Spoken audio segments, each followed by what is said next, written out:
Hello and welcome to X Witness a Week. I am your host, Jonathan. I hope that you are having an awesome day. In the past, when I've covered the JW Broadcasting episodes, I've shown most of the clips from the show, but it tends to be a very long video that way, and nobody wants that. So I have listened to the masses, and I've decided to make these a little more bite-size. So I'm just going to take the things that I find interesting, that I can razz on a little bit, or has a certain point that I want to bring out, and I'll highlight those, and we'll just trim out the fat. Okay, with that, let's run the introduction, and we'll get started.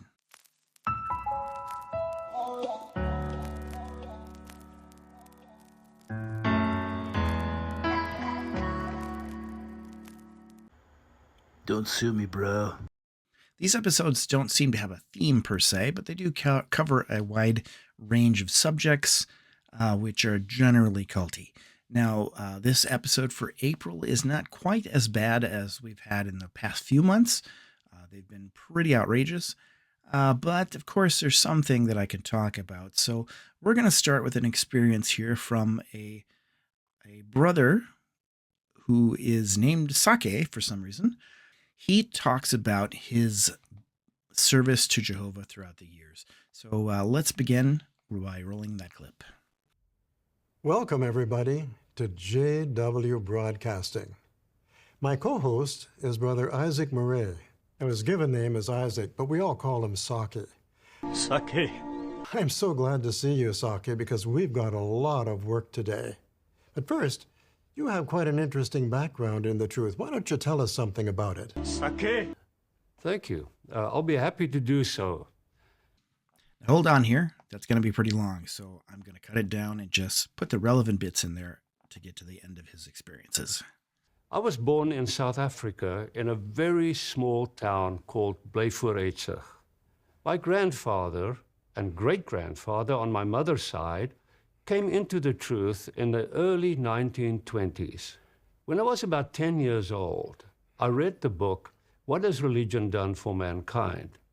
And I was convinced that my mother had the truth. While I was in my final year at school, I was invited to come to Bethel. And I started Bethel service in January 1965 in South Africa. I had several assignments over the years in translation and in a printery, and I worked mostly in cleaning assignments. In 1976, I married Jean, who served as a pioneer in Durban. She was born in Malawi, but she grew up in South Africa. She set a great example for me by working diligently at every assignment that she was given. She always has a good attitude and works as to Jehovah and not to men. Very good. We were transferred to the United States Bethel in 1981. We've served in Wallkill, Brooklyn, Patterson, and are now serving in Warwick. Well, thanks for sharing. I know I've been built up by hearing your experience, and I'm sure the friends feel the same way. So from what we've seen here, this brother has given up most of his life in service of the organization. Now, he would say in service of Jehovah. Of course, the two things are sort of interchangeable when it comes to Jehovah's Witnesses. When you go to Bethel to serve, you are not doing it under the direction of Jehovah. No, you're doing it under the direction of the governing body and the elders and so on. If you do the math, it's about 60 years that he and his wife have served in different facilities for Jehovah's Witnesses. That's a long time. His assignments included translation and cleaning assignments, and I can tell you as a commercial cleaner, it's not the most fun in the world, but it does pay the bills if you have a business or you work for a business. Now, it's arguable that the society, Jehovah's Witnesses, is a business, but it's a business that only benefits them, not the people who actually do the work. So at the end of it, when you retire, what do you have to show for it? Not much. You can look and point to a Kingdom Hall or a Bethel or something of that nature and say, hey, I helped make that, or I took care of that.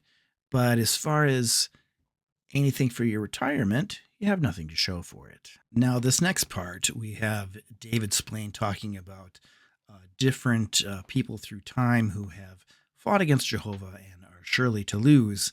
So let's take a look at that. Through Isaiah, Jehovah is telling us that he will always accomplish his purpose. So no matter how powerful fighters against that purpose seem to be, they will always lose in the end. Remembering that will help us when we're faced with opposers who seem unbeatable. So, Solomon would be the next king of Israel. Who could prevent that from happening? David's son Adonijah tried and failed. Jehovah promised the Israelites that he would give them the land of Canaan as an inheritance. The Canaanites had other ideas. They'd heard of Jehovah's powerful works in Egypt, but they fought against him anyway.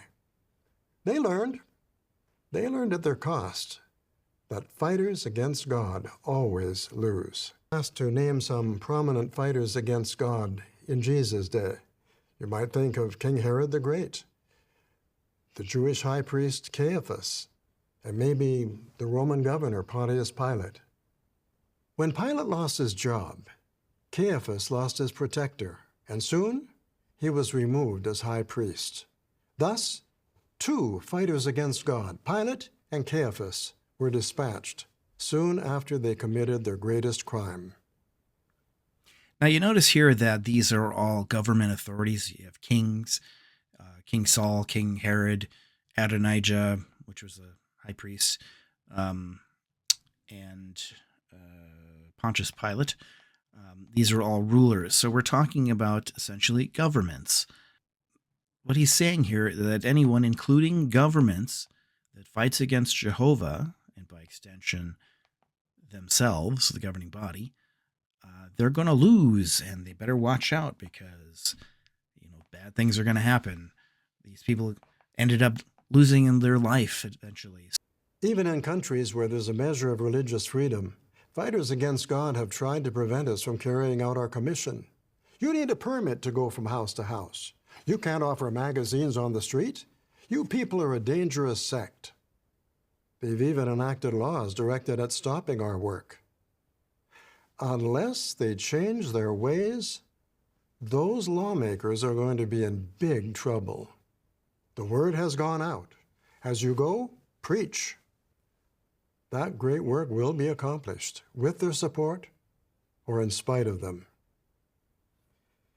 Well, as we mentioned, fighters against God sometimes seem to get away with their acts of rebellion, but they're on a slippery slope. I can't express it better than David did in Psalm 37, 1 and 2. Do not be upset because of evil men or envious of wrongdoers. They will quickly wither like grass and shrivel like green new grass. So, when you hear about powerful opposers who seem to be untouchable, remember what we've discussed. These men may seem to prosper for a while, but since they're fighting against God, they're more to be pitied than to be feared. They're on the wrong side. They are fighting a losing battle. He's essentially making a threat, but the way he does it is just kind of pathetic. You better watch out. It's just, he's trying to be a tough guy, but it's not really coming across as a tough guy. But here's something to think about. People who have been in support of Jehovah, have they been protected by Jehovah at all times? There's a part in this broadcast, in fact, where there's a lady talking about her experiences, and she said basically that whether we live or we die, we're still protected by Jehovah. But dying is not being protected by Jehovah in this case, or any case. So in the past, say for instance, the disciples of Jesus, were they protected? No. A lot of them faced execution or imprisonment. And there are modern day examples of those who were, fighting for Jehovah, and they ended up losing their life as well. So it doesn't really pan out, this thing about Jehovah's protection, but also people who have gone against the organization haven't necessarily had anything happen to them. It's interesting how David Splane here talks about that these people are fighting a losing battle when it comes to opposing Jehovah and the organization. But if you look at the recent things that have happened in the courts, who's lost in this case? It would be Jehovah's Witnesses. That's why they're having to appeal, because they lost. They've lost repeatedly. So I don't know what you're talking about, David Splane. You're the loser. And in the final part that I'd like to highlight of this episode, they give us a preview of what the convention is going to be for this summer. Let's check it out. Would you like to have a look at what to expect from this year's convention program?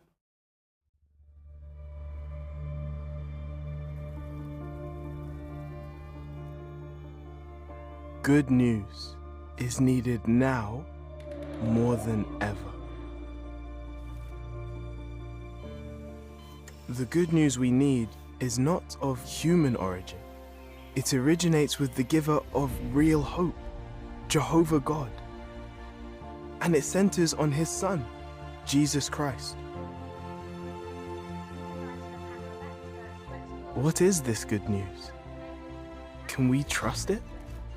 And can it help people right now?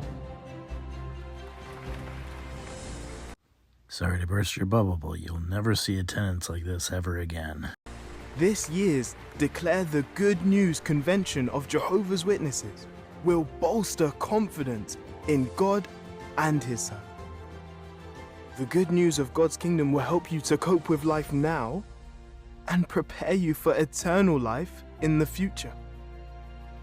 Now that is good news.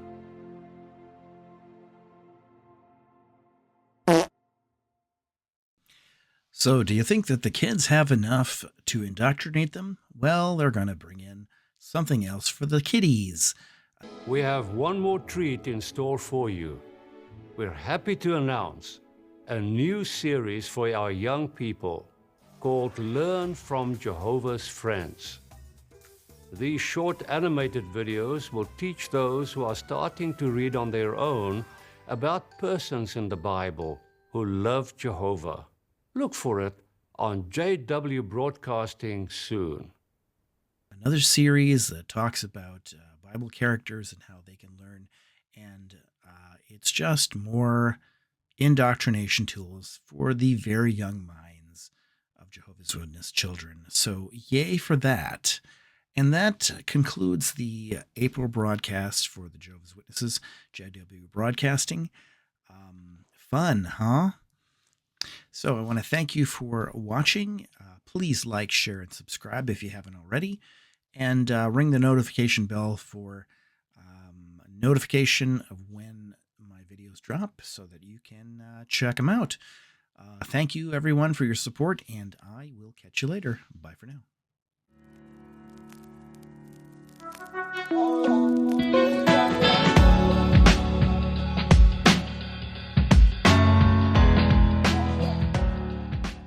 Maybe I'm being too sensitive, but I was hurt by what you said the other day. Now, I know you didn't mean to hurt me, but I thought I'd let you know how I felt. You son of a bitch!